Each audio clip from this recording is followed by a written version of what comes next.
Maine. So with that, I will hand it over to our State Director, Locke Ogans, who will introduce herself and our speakers. Locke. Hey, Margaret, thank you very much. And hello to everybody who's on the line with us today. We really appreciate you joining us for the fourth in our series of live TNC Virginia webinars. And we are really grateful to have this opportunity to share the good work that our team is doing across the whole state of Virginia. And it's particularly good for us and hopefully good for you too, since we're living in the time of COVID. And we really relish the chance to connect with you all. Before I tell you a little bit about what we're going to be doing today, I want to also say that we have another webinar scheduled on Monday, November 23rd. And the topic that time will be our use of controlled burning for forest restoration in Virginia. So please make a note of that. But today we're going to be talking about forests in a different way. And I'm really excited to tell you about our approach to using forest carbon markets to conserve the priceless Appalachian forests and to sequester carbon. TNC has been active in the Clinch Valley in Southwest Virginia for over 20 years. So we have deep knowledge in this part of the state. And our work started with a focus on protecting the rivers, which are some of the most biodiverse in the world. But as you will soon hear from our team, over time, the focus has really grown. Brad Kreps will be one of your presenters, and he directs our Clinch Valley program, and he will be joined by Greg Meade, who is the Conservation Forestry Director for TNC. Both of them are experts in their field. Brad's been with TNC for 19 years and leads our team of 8 staff in Southwest Virginia. Their work focuses on preserving and protecting mountains, the valleys, the rivers, and the farms in this part of Virginia. And Brad has also been a champion of environmentally friendly economic development in the area, which is critical as that region makes a transition from a coal-based economy. He holds an undergraduate degree in anthropology from James Madison University and a master's in geography and environmental policy from the University of Tennessee. And Greg has been with TNC for almost 14 years, and he holds both his undergraduate and his master's degrees in forestry from Virginia Tech. And we're very proud of Greg because he is one of the Nature Conservancy's leading carbon market experts. And we benefit from his expertise, as do all of our colleagues across North America, globally, and many of our partners that we work with beyond that. So I'm really proud of this team in the Clinch and look forward to them sharing their story with you. And with that, Brad, take it away. All right, thanks, Locke, and Sure. Really glad to have a chance to speak with everyone today. Greg and I have worked together a long time in Southwest Virginia, and we're both thrilled to have the chance to spend some time with you all today to talk a little bit more about how we are using forest carbon markets as a really innovative tool for protecting Appalachian forests and helping the Nature Conservancy pursue a really ambitious agenda with respect to the conservation of the Appalachian forest. So we're going to cover a few things today. I'm going to set the context a little bit for Greg's deeper discussion about forest carbon markets and how they work and how the Nature Conservancy is applying them. I'm going to share a few thoughts about how important Appalachian forests are and the Nature Conservancy's bold vision for conserving and restoring those forests across North America.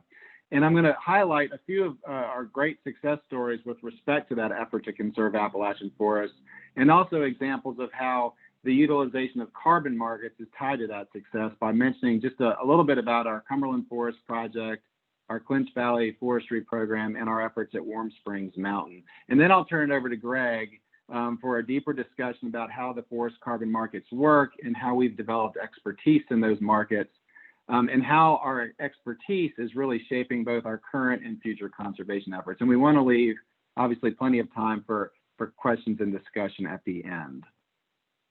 So in terms of talking about Appalachian forests, I think the most important thing to understand is that the conservation and restoration of Appalachian mountain forests from Alabama to Canada is one of the highest priorities for the Nature Conservancy in North America. These forests provide benefits to millions of people in the forms of clean air, clean water, storage of carbon, which will be the theme of the talk today, tremendous wildlife diversity, recreational opportunities, wood products industry. So when you think about all the values of Appalachian forests in terms of their benefits to both people and nature, it's really quite astounding. And the Conservancy has a really bold vision for conserving and restoring these forests across the entire continent. And that's a really big challenge. And to meet that challenge, we are having to come up with very innovative tools that really expand the way we're thinking about conservation. And utilization of these forest carbon markets is one great example of an innovative new way that we are getting to scale with our vision for conservation across the entire Appalachian range. So just to give you a little more background on the importance of these forests from a couple perspectives, obviously from the Nature Conservancy standpoint, thinking about the biodiversity of these Appalachian forests is a really important consideration as we set them as one of our highest priorities on the continent. This map shows the concentration of rare species and the diversity of species across the United States. And the dark red and pink areas and the gray areas that show up on this map are highlighting places in the U.S. that have high biodiversity, a high diversity of different types of plants and animals and rare species. And what I want you to see in this map is that the entirety of the central and southern Appalachians, but particularly the mountain forests of Virginia and West Virginia and eastern Kentucky and a bit of Tennessee, really are off the charts in terms of their biodiversity importance. And so conserving these forests in order to protect that biodiversity is obviously one big driving factor for the Nature Conservancy's efforts across these mountain forests in the east. Another reason that we're so committed to the conservation of Appalachian forests is that when you look at these lands through the lens of climate change and the fact that as we have a changing climate, there's going to be a tremendous need for nature and people to try to adapt to changing climatic conditions. One of the things our science is showing us now is that the Appalachian corridor, again, from the south all the way to Canada, is going to become, and already is, one of the most resilient landscapes in the face of climate change. This map shows the projected response and movement of plants and animals and amphibians to a changing climate. And what you see here is that the Appalachian corridor is really a superhighway for movement. And so if the Nature Conservancy can be successful working with partners to preserve and connect that resilient corridor across the Appalachians, we think we have a really good chance in this area to sustain wildlife and the needs of people in the face of climate change. So this is a map that shows currently in green the patchwork of existing conserved lands across the central Appalachians. And so, again, the Nature Conservancy's big vision here is to work in innovative ways to maintain connections and resiliency among these mountain forests all the way, again, from Alabama all the way up to the north. And so we're challenged with this situation where we have a tremendous existing network of protected lands, national forests, state forests, Nature Conservancy lands, other protected properties. But we have significant gaps in the protected status of these forests. And so one of our big goals is to think about ways that we can do innovative projects that turn more of this map green and provide connections among these protected lands so that we can preserve that network of connected forests that are going to be so important for people and nature. And so when you think about trying to fill in the gaps here and to do more important conservation work, at scale, at the continental scale, we're really driven to think about how we can use innovative tools. And so the forest carbon markets for us have become one of those innovative tools, one of those really innovative incentives that we can use to encourage the protection and restoration of forests in the region. And the Virginia chapter has really been a leader. Greg has been a great leader in terms of understanding these markets and utilizing these forest carbon markets to incentivize and to fund conservation work in the region. And we have some great examples of success in Virginia. Our Cumberland Forest Project, which over the last year has acquired 250,000 acres of land in Southwest Virginia, East Tennessee, and Eastern Kentucky. 218,000 of those acres are enrolled in forest carbon projects, and we are selling carbon credits that help us fund our sustainable forestry work and all the partnerships we're doing with local communities on that footprint. We also have great success in the Clinch Valley Forestry Program, where we have 22,000 acres of privately owned forest lands with partnerships with private owners involved in carbon projects that are helping us protect and sustain those forests and support our private landowners as well. And then we're also working in Bath County on our Warm Springs Mountain Preserve to develop a carbon project there. So all told, Virginia has some great examples of how carbon markets can really help us get to scale with big, ambitious forest conservation projects. And so we're really excited about what we've done, but also what we're looking at in the future. And so with that, I'm going to turn it over to Greg, who will have an opportunity to give you more detail and depth in terms of understanding how these carbon markets work and how the Nature Conservancy is putting them to work in the service of conservation of lands for nature and people. So Greg, I'll turn it over to you. Yeah, thanks, Brad. Thanks for giving us a good background on why all our work in the Appalachians is so important. And certainly, as we learn more about forest carbon projects, it's continuing to look as a way to increase our protected areas there. So we're going to start off at the building blocks, the forest carbon markets, and talk about how trees and forests actually sequester carbon quickly, and then move into carbon offsets and the different carbon markets, and maybe what we think the future looks like too. So if you think about how trees even store carbon and how forests store carbon, it really starts with photosynthesis and the fact that trees absorb carbon dioxide and store that carbon dioxide as carbon in the stem and the roots and the foliage while it's working its way through photosynthesis and producing oxygen for us to breathe. You know, when you blow that out to the forest scale, there's also carbon that's stored in the soil as things decay and decompose that's start out in the trees typically and end up in the soil. There are possibilities for carbon to be released at the tree and forest level, most notably when trees are cut down. Depending on what happens to that tree once it's cut down, either all of it can be emitted or part of it can be emitted.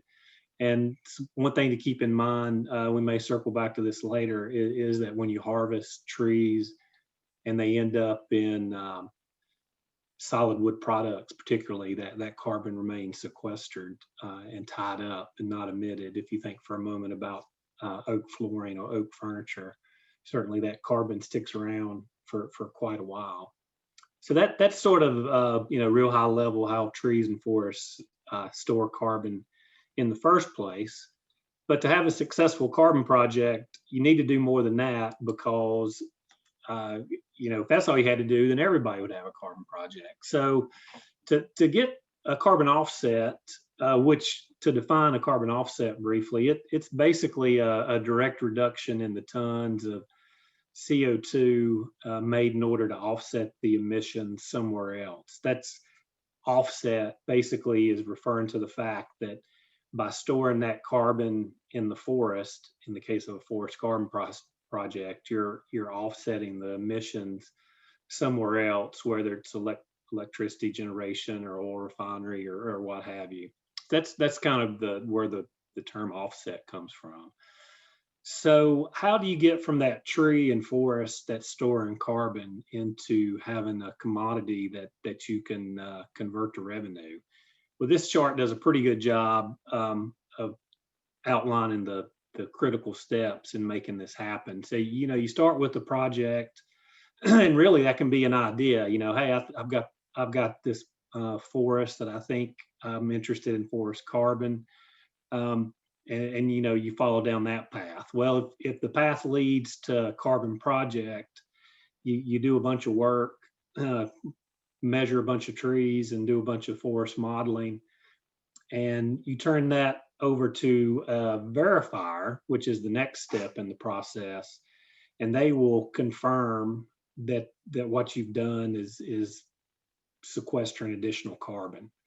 And then those calculations will go to a carbon registry.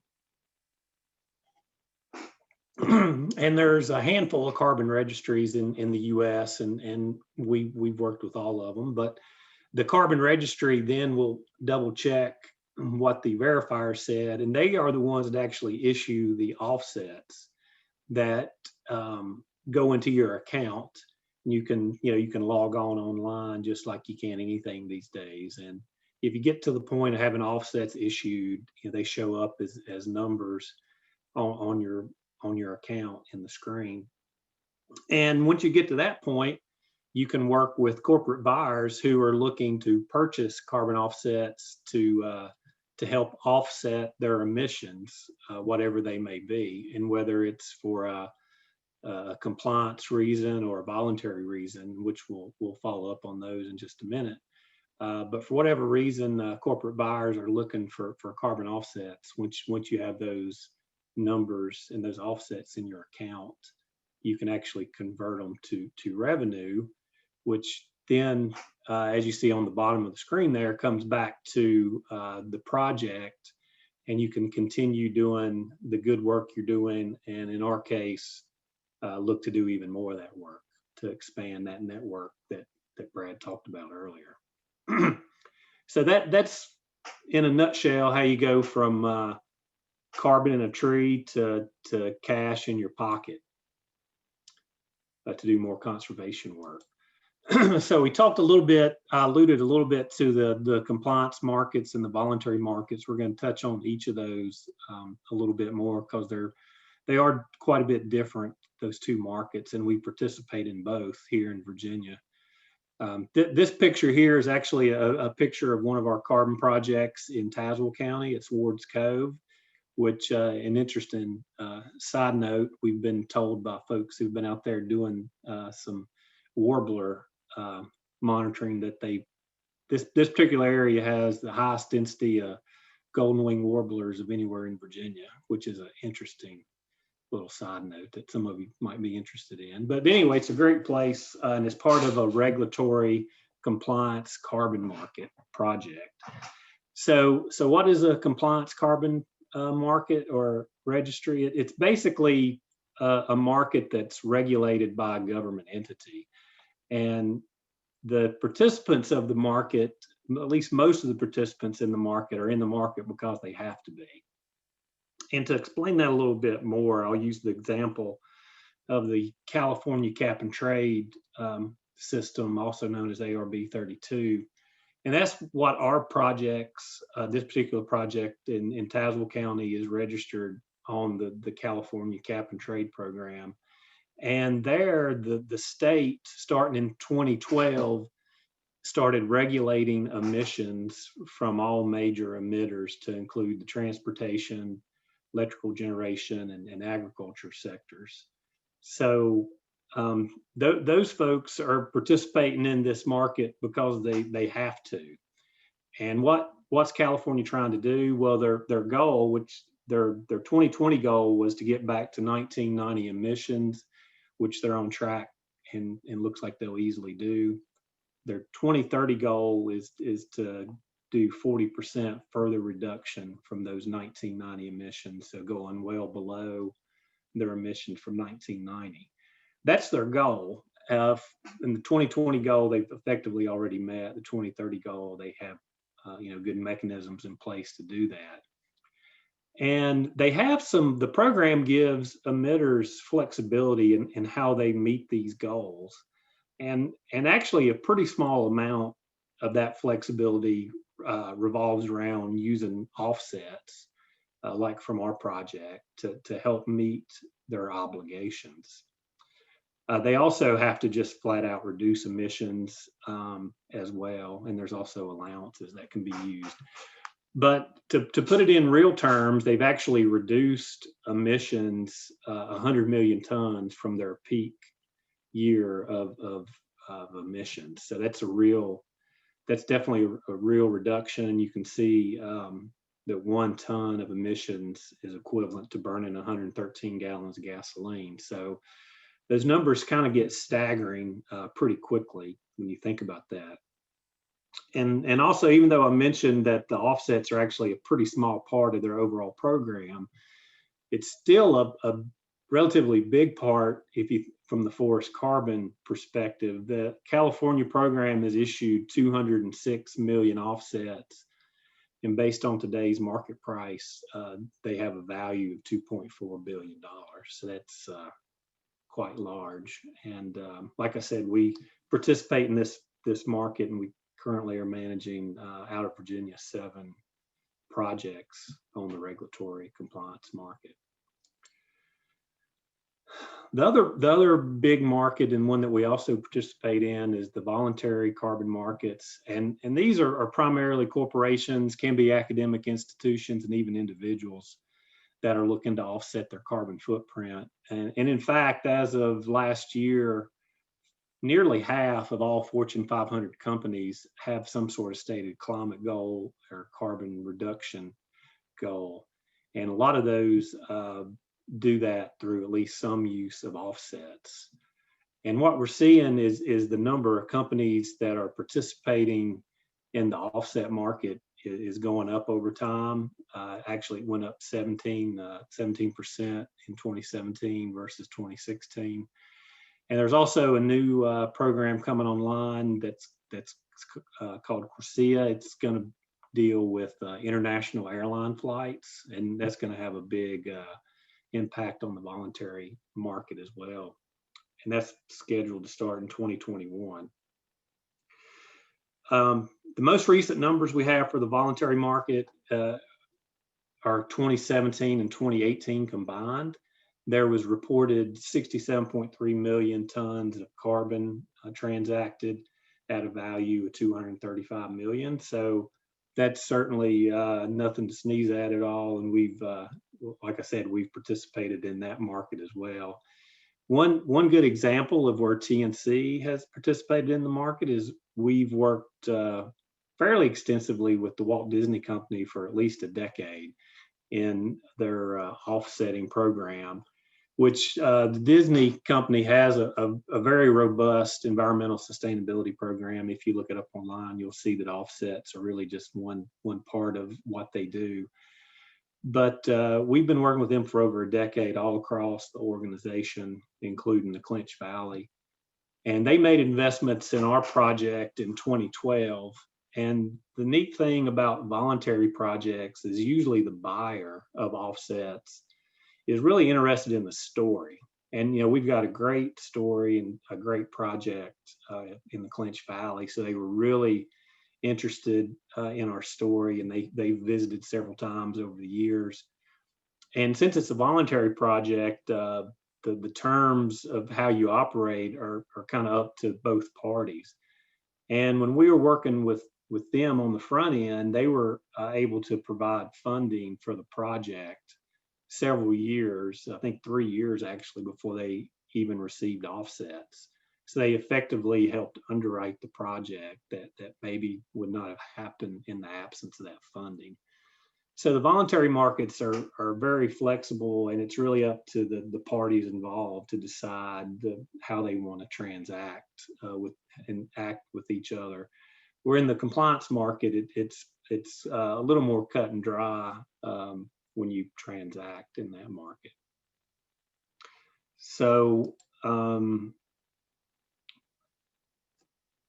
zoom out a little bit and talk about the experience of the Nature Conservancy across the whole organization. You can see here on the map that we've got quite a few forest carbon projects, and you can also see we've been working pretty hard in the Appalachians. That's where most of our current projects are, and also where most of our pending projects are as well.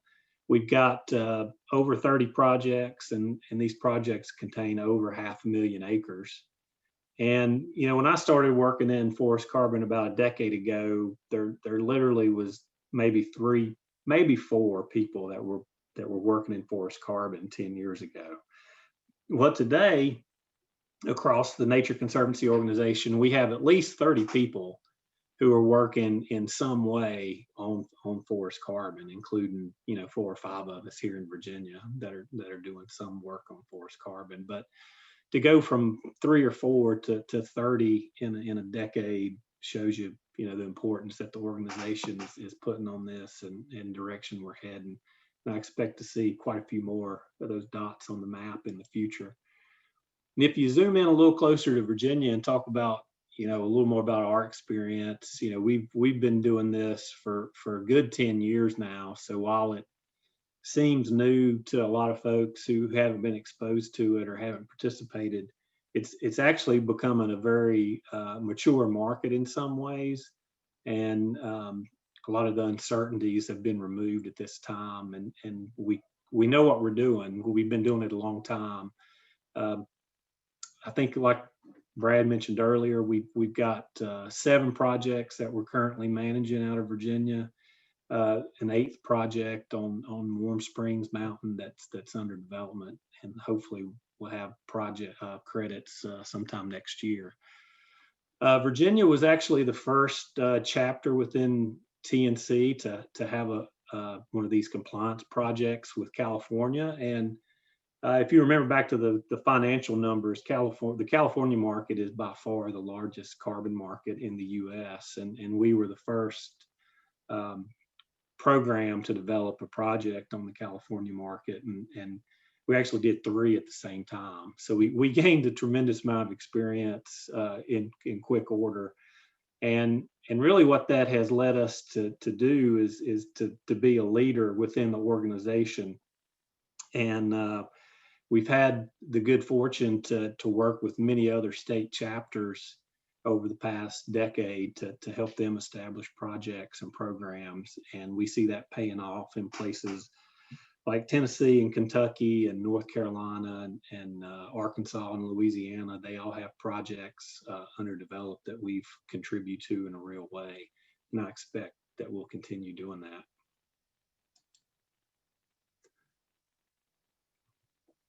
So some of these things I'm going to say next might seem pretty obvious, but I think it's great to really tie these together. If you think back to, Brad's portion of the presentation and the importance of the Appalachians and the reason we need to be working there, and you think through the revenue portion that I've already mentioned, you can kind of see how this triangle comes together around forest carbon projects extremely well. What you probably already know is that the Nature Conservancy also considers climate change one of our top priorities. And within that priority, natural climate solutions, of which forest carbon projects are a part, is really one of the top strategies to help meet our climate goals.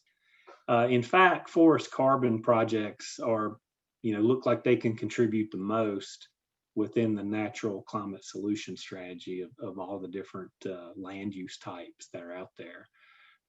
You can also do projects in ag land and wetlands and grasslands. All those are important, but forest carbon projects, look like they have the most opportunity for carbon sequestration, in part because they store so much carbon, and in part because there's just so many forests or places where forests could be within the U.S. So we've already talked about the revenue. Revenue, enables us to do more projects and do more climate work. So that's a good thing. We talked about the climate, the reasons that doing forest carbon projects help the climate. But also, and this is not a point to be lost, is forest carbon projects work really well with us doing the type of work that we've been doing for the whole time we've been an organization. And that's working to conserve biodiversity or improve biodiversity, and also sustainable forest management. Doing these projects works really well and allows us to continue doing restoration and preserve biodiversity and to do sustainable forest management.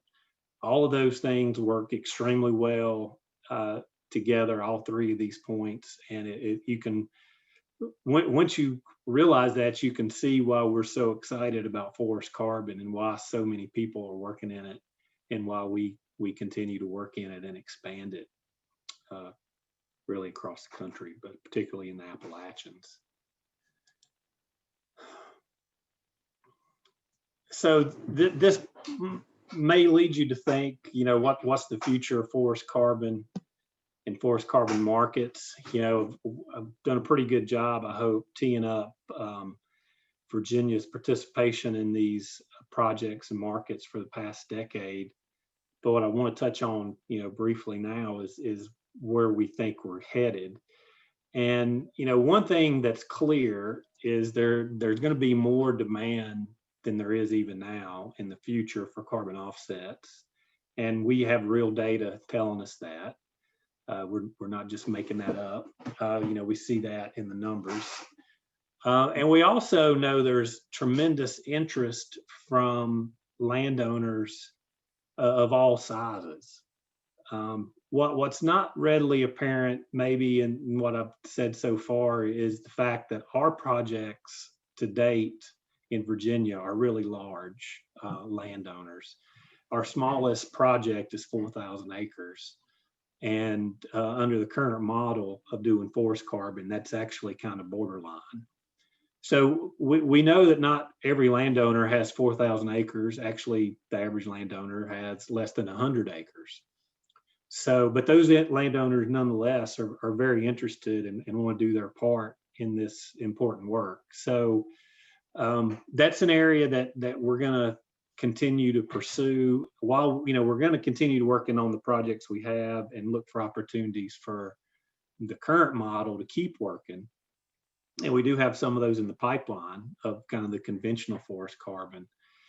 But we're working hard, and a lot of people are working hard to try to figure out how to address this problem of smaller landowners. And what you'll see here on the screen is the Clinch Mountain in Washington County. This is part of that resilient network climate corridor that Brad spoke about. The average parcel size on this screen is somewhere in the 50 to 60 acre range, which obviously does not work well under the current model of forest carbon.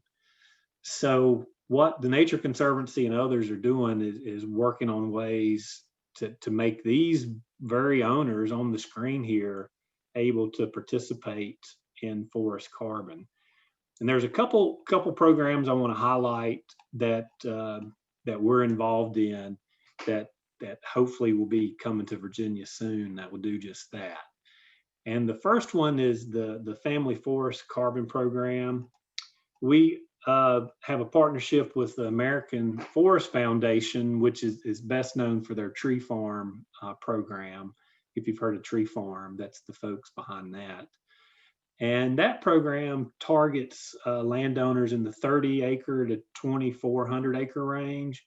And it uses a much more simplified protocol, which is really just the rule book that landowners have to use. And we're piloting that project in Pennsylvania right now and getting quite a bit of interest from landowners there. So there's still quite a few bugs to work out, and we're trying to, through this pilot project, determine if it's going to be financially feasible. Early indications are promising, but we don't know quite yet. But that's something we're working on really hard, and it's hopefully going to be expanded into Virginia sometime in the next year or two. The other one I want to mention that we're actually a little further along with is Forest Carbon Co-op. And that is kind of what it sounds like if you're familiar with co-ops of any type. You're basically bringing individuals together and bundling them so they have the power, purchasing power, if you will, that they didn't have individually. But as a co-op, they can do things that they couldn't have done individually. And that's exactly what we're doing up in Vermont. We've partnered with the Vermont Land Trust up there to bring together, I think it's 7 or 8 landowners who comprise somewhere around 7,000 or 8,000 acres. And they've been able to put those landowners together, forming a co-op at LLC as well, and basically use the current protocols, the same ones that we're using for our current projects, and use this co-op model to access the carbon markets that they ordinarily wouldn't have been able to do by themselves. That is really close to being issued credits. We know that model works, and we're looking to expand that model into a couple different landscapes in the U.S. I think the Central Appalachians is one area that may touch down. not entirely sure on the details of that yet. That work is being done right now, and hopefully in the next 6 months or so, we'll know exactly where that is going to touch down. If it doesn't come to Virginia immediately, I'm pretty optimistic that it will come to Virginia, at some point, if not immediately. So I could go on about this stuff all day. I mean, this is what I've spent most of the last 10 years on. So this is something I'm really passionate about, and could just go on forever. But just looking at the time here, I think this is a good time a good place to stop and try to get some questions answered. So I'll turn it back over to you, Margaret. Thanks, Greg and Brad. Man, this is such fascinating stuff. I could personally listen to this for the rest of the day. But you're right, we do have some questions coming in. The first one is just a quickie logistical question. And we've had a request, if you can repeat the name of the family program, please, Greg. Yeah, sure. So it's, actually I don't have it on the screen, do I? But it's the, make sure I get it right. What are we calling that? Family Forest Carbon Program. I will say that we are going to be sending in the follow-up email that goes out to all the participants. There will be a link specifically to that program with quite a bit more information about that. Oh, that's awesome. Yeah, that list of resources you put together is wonderful. Our audience here will look forward to that. Thank you. That's great. Okay, so I'm going to do a little combo because I saw one come on early on from an anonymous poster that works well with the question from Leah. So the first question is it's a two-parter. How much carbon is in a single tree, and which trees sequester the most carbon? Yeah, that's a question that we get a lot, and it's a natural question people would want to know. So how much carbon is in an individual tree? It's very specific to the size of the tree, and it's very specific to the species of the tree. And the species matters because of the wood density. If you think about those of you that have dealt with firewood in the past, a piece of hickory is much heavier than a piece of yellow poplar. So that hickory tree has more carbon in it, for two pieces that are the same size. So, but I do have, some ideas. I do know how much specific trees have based on their size. Like a 14-inch diameter tree, which is a good sized tree, not tiny, not huge. It has about 1.5 tons in that single tree of carbon. Whereas a 20-inch tree, and I'm talking, this would be like a yellow poplar tree, has 2.5 tons. And a 20-inch tree is kind of the size you would have in your front yard if it's been there for a long time. To highlight the difference in species, if you go from a yellow poplar, which is a fairly light wood, to something like an oak hickory, you get a 50% increase in carbon. So you go from like 2.5 to almost 4 tons just by changing the species. The size of the tree can be identical, but just changing the species can be a 50% difference. Wow, that's amazing. Okay, so I think this is a good follow-up. Leah asks, how many acres of mixed hardwood Appalachian forest is usually needed to meet a specific offset need? Is there a minimum acreage? Okay, so that's another good question we get all the time. So I'm not entirely clear on the question. An offset need would be, I'm going to answer it like this. I mean, to have a viable project under the current set of rules, it's the amount of acreage you have is actually less important than the amount of total carbon on the property. But you normally don't know that on the front end. So it's easy to talk in acres. But when you start talking to people about these, they'll start throwing up all sorts of qualifying statements. I'll try not to make as many of those as I usually would make, but it really does depend on the forest, on those acres we're talking about. But you can actually have a good project under current protocols and methodologies with 3,000 acres. if the forest has a lot of carbon. Likewise, if the forest has very little carbon or not as much carbon as we would like to see, it may take 10 to 15,000 acres. Now, even 3,000 acres is a lot. And, the average landowner in Virginia owns less than 100. So that kind of gets back to my point of so many people trying to figure out how to get those 100-acre landowners an ability to participate. Okay, great. I hope that answers your question there. And now, let's see, we've got Judy Dunscombe, who is vetting the questions behind the scene, is doing a little combo to see if we can get good coverage for folks. So this is a two-parter regarding carbon sequestration. What is being done to increase carbon sequestration in a forest, and how can you harvest timber and still store carbon? How do these projects provide new sequestration? And I'm happy to repeat any of that. Okay, so to say the first part first, one more time. The first part, what is being done to increase carbon sequestration in a forest, and how can you harvest timber and still store carbon?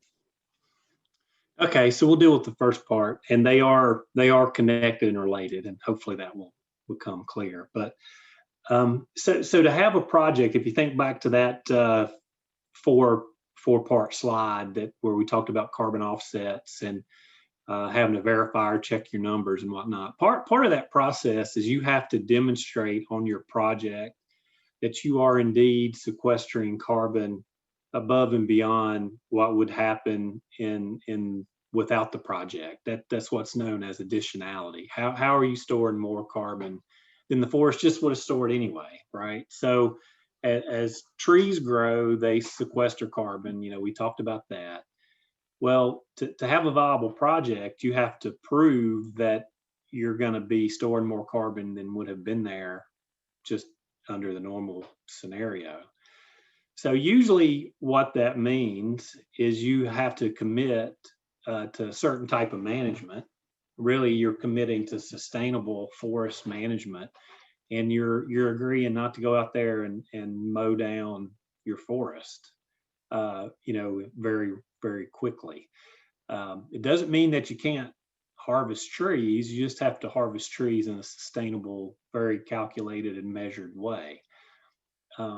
So this kind of starts getting into the second part of your question. And, I didn't really mention this because this wasn't a forest management presentation. It was a carbon market.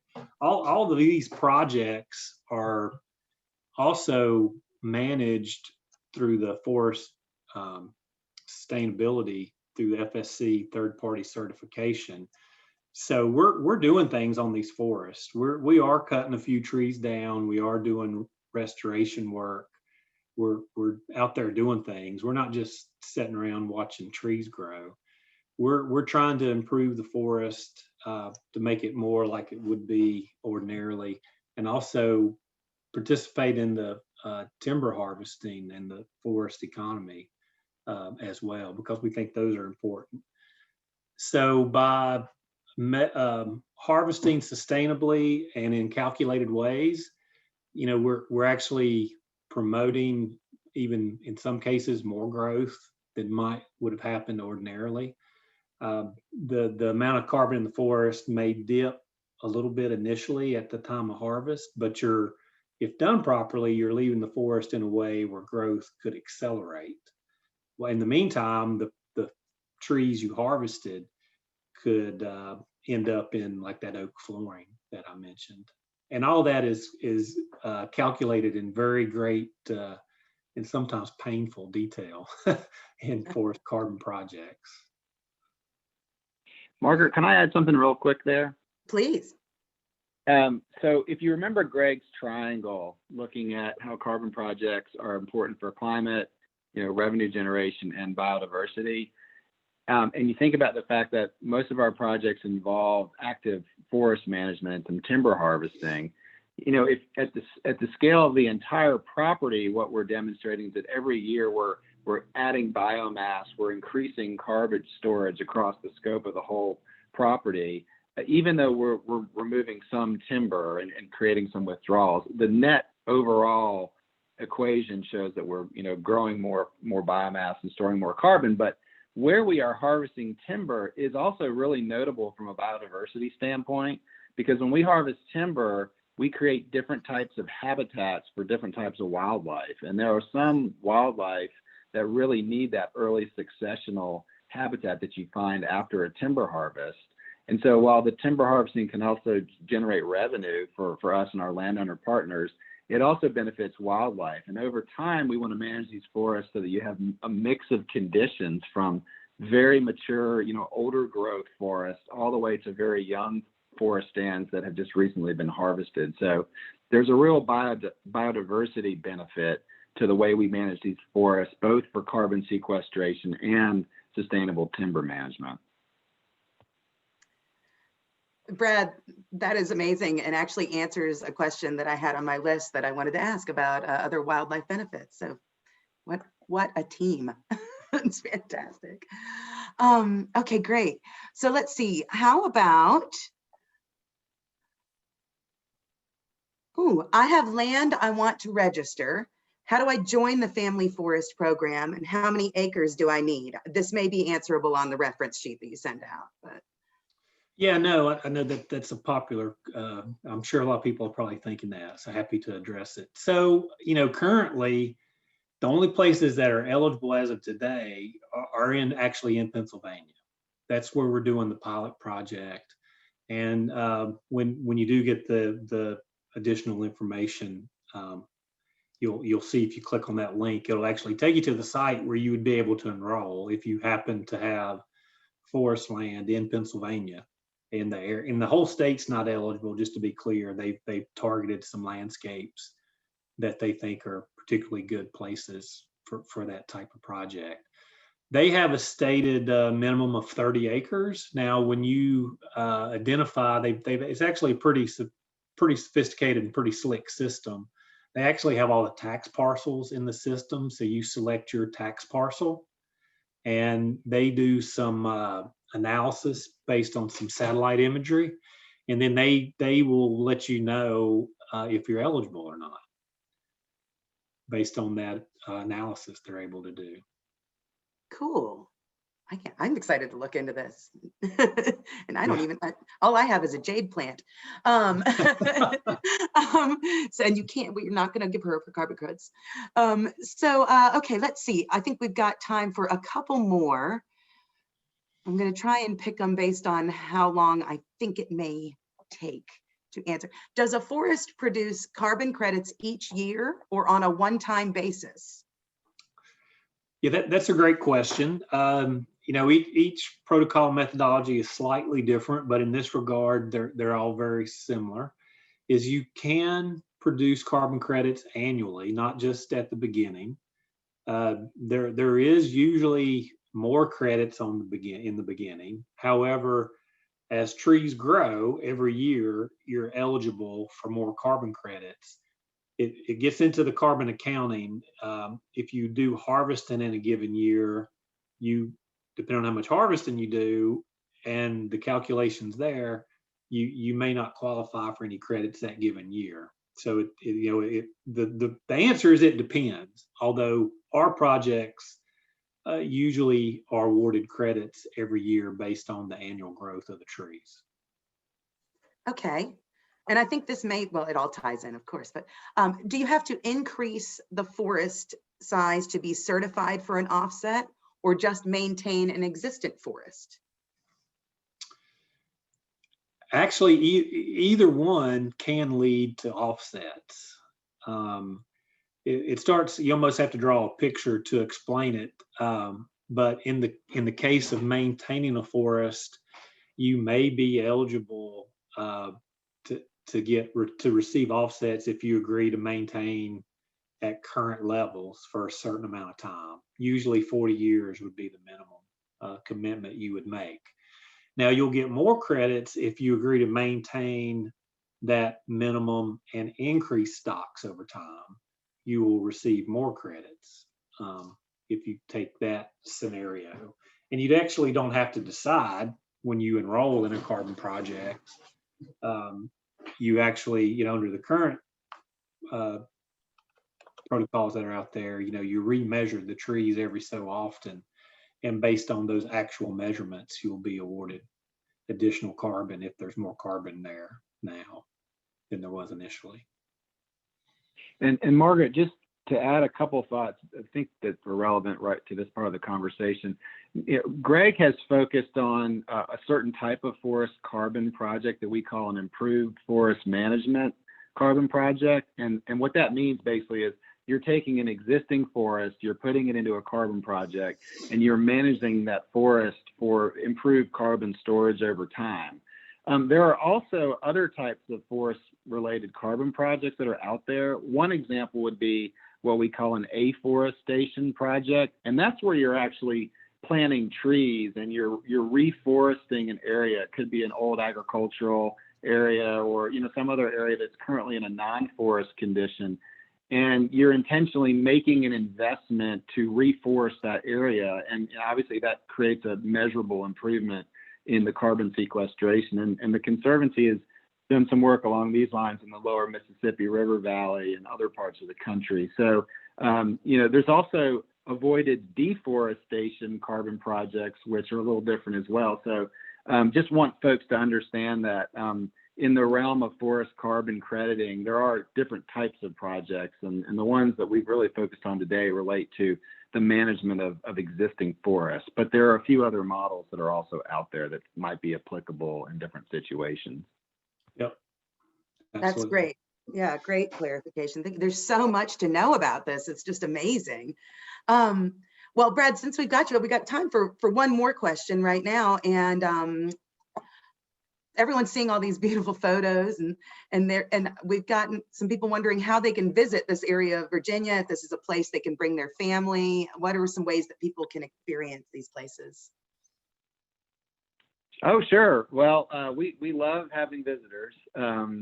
I guess what I would say is, if you think back to one of the maps I showed with our the Virginia chapter, the way we've organized our work is we have signature landscape programs in certain parts of the state where we're really trying to concentrate our work. And in the Appalachians in Western Virginia, we have two great programs. We have the Clinch Valley program where me and Greg are in Southwest Virginia, and then we have our Allegheny Highlands program, which centers on the Warm Springs Mountain Preserve in Bath and Highland counties. So depending on where you are in the state, for many, a visit to Warm Springs Mountain Preserve might be a great option. There's trails there that you can walk on. There's great interpretive signage on the mountain that talks about the forests, and so going to Warm Springs Mountain Preserve is a great option for seeing these types of forests that we're talking about and visiting an actual property that's involved in a carbon project that's being developed. In Southwest Virginia, another great place to visit would be the Channel State Forest on Clinch Mountain, which is in the heart of that Clinch Mountain corridor that we're working to protect. We also, when we can, Greg and I have done tours for Nature Conservancy members. If we can get a big enough group together, we've done some tours of the Cumberland Forest and other properties where we can talk about our work with carbon and sustainable forest management. So you can reach out to either the Clinch Valley program or the Allegheny Highlands program, and we do everything we can to try to accommodate visitors and help them see some of our work. So great. I'm a mountain girl living on the Eastern Shore where I've been for many years, but I'm just dying to get out there and walk in the woods with you guys. So maybe some of our guests will be there too. Well, thank you so much, Brad and Greg. This has been fantastic information. We've had great questions coming in from the audience, and we are very close to our time limit, and there are absolutely lingering questions. So folks, these will be answered by our experts, and the answers to all these questions will be included in the follow-up email, which will be received by everyone who has registered for this program. So we'll be sharing all of that information. Feel free to follow up as well. We hope you'll take good care, and we thank you for joining us. And now back to Locke to send us on our way. Thank you, Margaret, very much. And Brad and Greg, thanks so much for sharing your knowledge with all of us. I learn something new every single time, and I'm glad that everybody on the webinar got to do that as well. And you all are just great representatives of our amazing TNC team across Virginia, you know, resilient and creative people, just like the resilient forest you're trying to create. And I also just really want to thank everybody who joined us today. We really appreciate your support. You're part of the team. We could not do it without the support that you provide in so many different ways to us. And we really want you to know how important you are to us. And our next webinar is going to be on Monday, November 23rd, as I said, and we'll sort of continue the conversation about forests and forest management when we talk about how we use controlled burning to restore forests in Virginia, both in the Appalachians and also down in Southeast Virginia where the longleaf pine forests are. And so we really look forward to talking with you all then. Please put that on your calendar. And thank you again for joining us and for your support of our work. And I hope everybody has a good day, stay safe, and stay well. Bye-bye.